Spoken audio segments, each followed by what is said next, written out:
Hey guys, it's been a minute. It has been a minute. I just wanted to check in because I have not been able to talk to you guys for about a no, probably longer than that. But I wanted to check in today, and I'll probably have some more videos coming after this as well. Just to see how you guys are doing, for one. And two, we left off talking about peace and emotional intelligence and things of that nature. And of course, when you talk about particular subjects, they seem to float out into the atmosphere and they take on a life of their own. And when we were talking about peace, I was letting you guys know to look for the tools that you need to make sure that your peace is protected. And what happens is sometimes, with the way life is going right now and so much is going on, sometimes that peace gets tested, attacked, snatched away, it decreases. All those things come into play when life or situations step in. And when we're trying to look at our level of peace, we want to be able to just even have the peace in the middle of the chaos. But sometimes that is very difficult. And I'll give you guys an example. And to those of you that are caretakers, or the go-to person when there's things going on around you, or the person basically, as my sister would say, has that sign written on your forehead saying, "Come see me with everything, all your business, all your situation. Just come see me and talk to me about it." And sometimes when you are getting hit from every area, sometimes that is when the window of robbery, as I would say, comes into place, when your peace is just, there. And it can also be a test as well regarding your self-care. And you've heard me say time and time again that you don't need permission to self-care. And it doesn't matter what walk of life that you're in, whether you're a parent, professional, whatever the case may be, you're not immune to any of it. And I can say that honestly because, even with me, I wear so many different hats. Yes, I'm a professional. Yes, I'm a wife, mother, grandmother, aunt, sister, all those things, daughter, all of those things, I am. But there comes a point in time that sometimes I can be just that busy and forget who the woman that I am, as they say. And for me, I had to take a step back because, as I said, a lot of things are coming, and I'm not the only one, but a lot of things are coming at us. And for me, a lot of things are coming at me, with work, professionally as well as personally. And I just began to realize that all of the stuff, and that's not to diminish anybody's situation, but all of the things that I was taking on, all of the feelings that I was taking on of other people had started to take root, or move in to my space, to my peaceful space, and it began to drain. And it before I knew it, I was back in this place of darkness where I wasn't first, I wasn't worried about everybody else's issues. I was just feeling everybody else's issues, if that makes any sense. And I just got to a point where my soul felt like it was just aching and hurting, and I was just in a different, forget about a mind space, but just a physical space. I found that I couldn't get up in the morning and, I could do my morning meditations. Thank you, Lord, for another day. Thank you, Lord, for keeping me. But I couldn't do anything other than that. And yes, that's very important.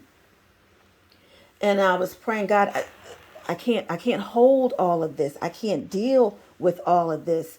And I found myself, when I did try to come back just a little bit, I kept hearing this snap, crackle, and pop within my body. And I'm like, okay, I'm not eating Rice Krispies. Something's going on. My body had gotten tight. My I just felt like I just needed someone just to crack my back. Everything on me was just tense and tight. And it wasn't me. And I recognize those signs. I recognize those symptoms when my body begins to get tight, when my body begins to feel like it's fighting itself. And I just got to the point where I'm like, I have to just basically stop and just say, okay, you know what? You need to do you speak about self-care, but you're not doing what you're speaking about. And you need to be deliberate about that. And I always say, God will give you a do-over. And this was my do-over because I was working it, and I was, doing my morning meditations. I was doing my yoga. I was, doing my painting and my sketching. But yet and still, I could start feeling some of that starting to drain from me. And I realized that I wasn't on the right track. And I'm being transparent with you guys, letting you know that, like I told you before, I'm a work in progress. But I'm not going to just give you the good juicy pieces without also giving you the downside as well, to give you that example, to show that if you don't, these are some of the things that could happen. Now, yes, everybody is different. Everybody handles stress differently. But we have to come to a point in time where we have to say, you know what? I'm not going to walk around with a lie as a lie. So, and I even said that this week. I was talking to someone, and they were like, okay, I'm fine. And I just basically said, stop lying. Tell me the truth. And I was talking to myself as well. And no, I'm not okay. I'm the soundboard to a lot of people with a lot of different things that they have going on. And even the smallest, slightest thing got to me. I was talking to another person, and she was letting me know that she was trying to make sure that her children were doing self-care, because they had run into a situation where a 15-year-old couldn't take it anymore and decided to take her life.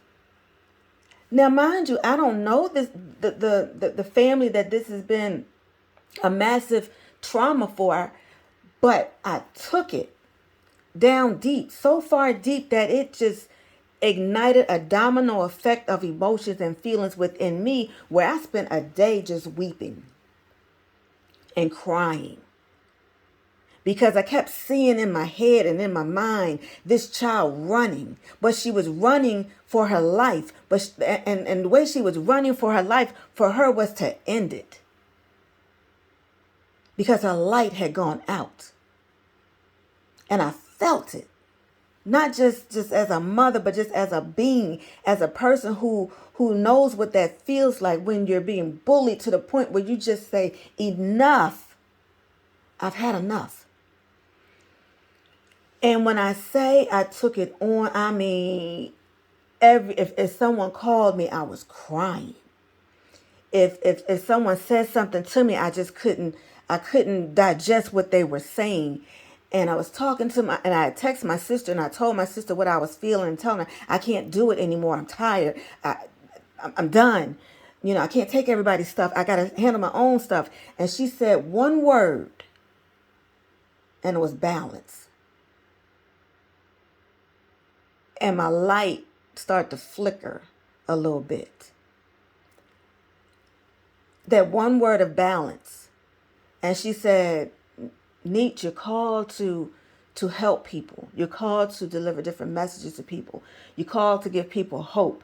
But if you don't balance your things and everyone else's, if you don't take that balance, this is the result of it. And she was very real. She was very right. I did not get offended. I took it because what she was saying was true. And I needed to hear that I need to have a balance. We all need to have a balance. And it's okay to tell folks, I can't do you right now. Okay? Let's understand, I can't do you right now because I got to do me. And I don't know how long I'm going to be doing me. So I'm going to need you to take care of whatever you got going on. Okay? in this mode, in this realm, I'm not Dr. Danita. In this room, in this room of things, I'm just Danita. I'm just the woman that's trying to create a place and a space in her own atmosphere to be able to function and know when I'm functioning at a level that I know that is right for me. And that's what that this example of when your peace is being infiltrated, when your peace is being sucked away, when your peace is looking like, okay, I'm not functioning right. My circuits are being blown and all those things. So you got to stop and you got to take a pause. So I had to take a pause because, as you know and as you remember, I still got a level of grief and bereavement that I'm still working my way through. I still have that grief that's still there, that's still happening, that's still being hit.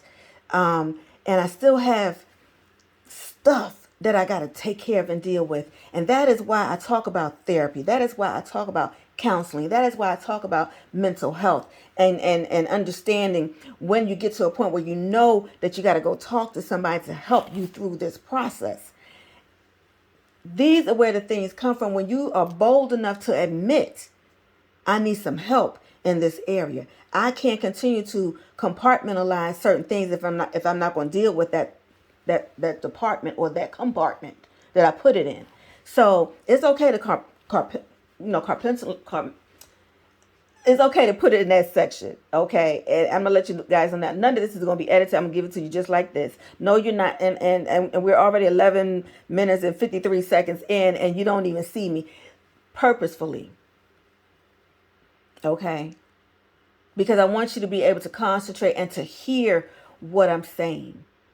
Those things that you have suppressed within you, and you put it over here in this section, and you put it over here in that section, and you got all these different sections, but guess what? You haven't addressed any of them. That's when the blow up happens, because it's like a pot of water, and you decided you want to put some oil in that water, and the fumes are the flame is on high, and all this pressure is building up, and it's going to burst. So I found myself just saying, okay. And sometimes you don't even recognize when it happens or how it happens, but you will have an instance of something that will hit it, and then you're just in a different place. And self-care is more important than we give the meaning of the word. Self-care. You're not being selfish when you want to self-care, or when you need to self-care, or having that willingness to say, I've had enough, I can't do it, I got to take care of me. And trust me when I tell you, you will really find out who actually has your back in that moment. Now, I understand, for me, with all the grief that me and my family has experienced, folks can't deal with it, or they're afraid to call you because they're afraid that you might say, you might tell them the truth about what you have that's going on. You might say, look, I've got this stuff going on, and I'm getting there. I'm working through some things. But when you're being honest and letting people know that when you speak to them and when they're calling, sometimes the person that receives it may not be able to deal with it themselves, and they say, okay, I can't call and they'll say it every time I call her. They might not say it to you. Sometimes they will. Every time I call her, she's got an issue. Every time I call her, she's got an issue. They don't offer you anything, or even when they're talking about your situation to someone else. But that's okay, because you can't help what life puts at you unless you're the cause of the situation. But when you are the one that you're trying to do the best you can and the right way, and you still have these things coming at you, then of course you're going to have to get the tools that you need to simply just handle them. And that's what I'm doing, you know, by any means necessary. You know, understanding that what I am going through is necessary for me to build my strength. Because although when folks meet me, oh, you're so strong, once again, I am not strong. Okay. My strength comes from my weakest parts in my life. That's where my strength comes from. But on a daily, I have to be renewed on a daily. And I have to be deliberate about being renewed. But like I said, I had that one incident of hearing about that child and then staying, you know, God allowed me to stay in this emotional situation of just weakness by replaying in my head, you know, this child and her running and things of that nature. And as they say, weeping may endure for a night and joy comes in the morning. I was so waiting for that morning to come, but you don't know how long that morning is going to be. But while I'm in it, I found the strength, that mustard seed of strength to just see it, understand, feel it, and it was familiar to me of having people just on you and bullying you and just, you know, and people can be cruel. And the term sticks and stones may break my bones and words will never hurt. Well, that went out the door the moment whoever said it. Maybe it was a different generational time. But right now, words are hurting. Words are killing. And we have to be able to hear, see, and sometimes it's hard when we're wrapped up in our own. But when someone tells you that they're about to do something, then we have a responsibility to do something. We have a responsibility to say something. We have a responsibility to not look at it as being a joke or hearing somebody say, oh, they're just crazy. No. They're in a crisis. They're having a moment. They're saying, please, somebody help me. You know. And when you don't get that help and it causes this big void. And I say all this to say that, again, for us to be better, we have to do better. We have to be able to reveal our stuff. In order for you to heal, you have to reveal. It's just like if you go to the doctor, you know, and they say that you know, your diagnosis or this has been revealed to us. This is what you have. Now we're going to talk about a treatment. Now we're going to talk about a cure. We're going to talk about those things, but you can't do that unless you have the proper diagnosis, unless you actually reveal what the issue is. Then you can move towards the healing process. So, you know, me feeling what I was feeling, and I'm pretty sure there's a name for it. I'm pretty sure a therapist is going to tell me what the name for what I went through is called, and give me what it is that I need to navigate my way through that process of doing me and doing me better and feeling better. And just to recognize that I am worthy of that. You know, no matter what anybody else say, no matter what anybody else says, I have to be able to have the strength and the mindset to understand that what they think of me is not factual. And I have to stop taking what folks say about me as factual, you know. And that's not just for me, that's just for you as well. Stop taking what folks say to you as factual, you know.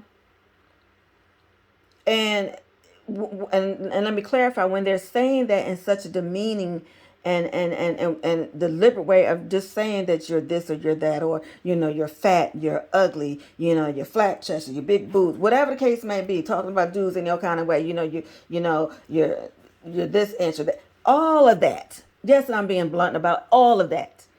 And the question is, for you? Is it true? When they're bullying you, and they're bullying you to break you down.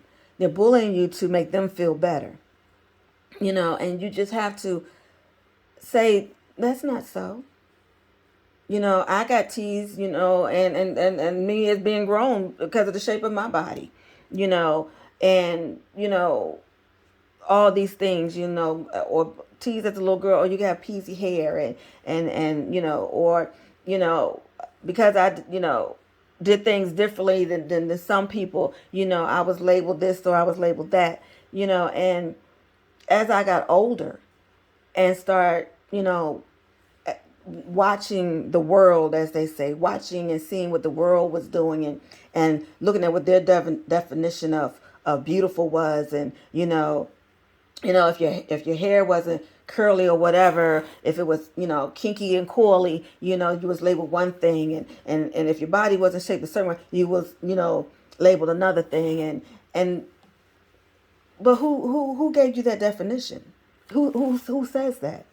But you have our young ladies that are growing up and they're hearing that and they're watching it, so they're thinking that they're not beautiful, they're not this and they're not that, so they have to go sometimes to what I call a doctor. I know a guy, and have these things done to their bodies that knowingly are, and may not know, that are killing people, that are killing us. They're going to have this injection, that injection, and this, that, and the other, and you're seeing shows now that people are saying that no, this is not right. And then I'm standing looking at me, I'm like, oh, okay, what they're buying or trying to get, I already have. So the curvature of my body, or if folks think that the rear side of me, when you see it, it's like, whoa, that's on them. Because I got to be comfortable in the skin that I'm in. I have to be comfortable in knowing that I am fearfully and wonderfully made, that I am made in God's image, and just like everybody else. So I have no right to judge anybody else about what they look like. I am dealing with this whole person that I am, and everything that makes up this person and this body. And for me, it's my mind and my body and my spirit. And I have to be cautious of what I allow in.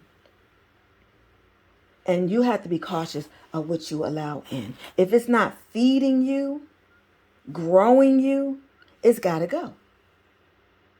If it's poisoning that vessel that you have to operate in on a daily, hey, it's got to go. Because it's not something that you need. And as one of my my favorite artists, and Mary J. Blige, you thought I was going to say a gospel song, didn't you? But I listened to that song, Good Morning Gorgeous. And if you haven't, I need you to listen to the words. Okay? Don't watch the video. The video is all that. Okay? But I need you to hear the words that she's saying. I need you to hear those words. And sometimes you do have to get up in the morning and say, good morning, gorgeous. Okay? Don't look for anybody else to validate you. You do that. Regardless of what they're saying, regardless of what they're doing, you open up your mouth and you look in that mirror. And when the mirror on the wall, okay? Or you look in that mirror and you say, good morning, gorgeous. You look in that mirror and you say, thank God, I'm here another day. Thank God, you're giving me the activity of my limbs, my speech, my eyes, the ability to walk, the ability to roll, the ability to do any and everything that you would have me to do today. God, how can I be of service? And he will give you what you need. He will give you that self-esteem, because I don't care how many folks tell you, oh, you're this, oh, you're that. Until you're able to tell it to yourself and believe it as a truth, then that's when your lights will start to do what they need to do. So on that note, my beautiful people, just take some time for yourself. Take some time and know that regardless of what your situation may be, the chaos and confusion and that negativity does not have to reside within you. You have the power to give it that eviction notice to vacate. You have the power to get up. You just got to make a move. Roll over. Push yourself up. Even if you just got to sit up. Because eventually you got to get up. Okay? And if you know of anybody that's feeling any old kind of way, I'm going to put at the bottom, resources where you can get the help you need, so you can begin to operate in a level of calmness and peace that you're so deserving. Because you will get some beauty for those ashes. So on that note, guys, I will talk to you again very soon. Keep your head up. And just know that you're not by yourself. And you don't have to deal with any of this by yourself. But please be true to yourself. You owe it to yourself to be truthful to yourself. Saying, and I know that's a whole lot of truth. But try this word. Be your authentic self. Be who you are. Who God created you to be. And I'll talk to you soon.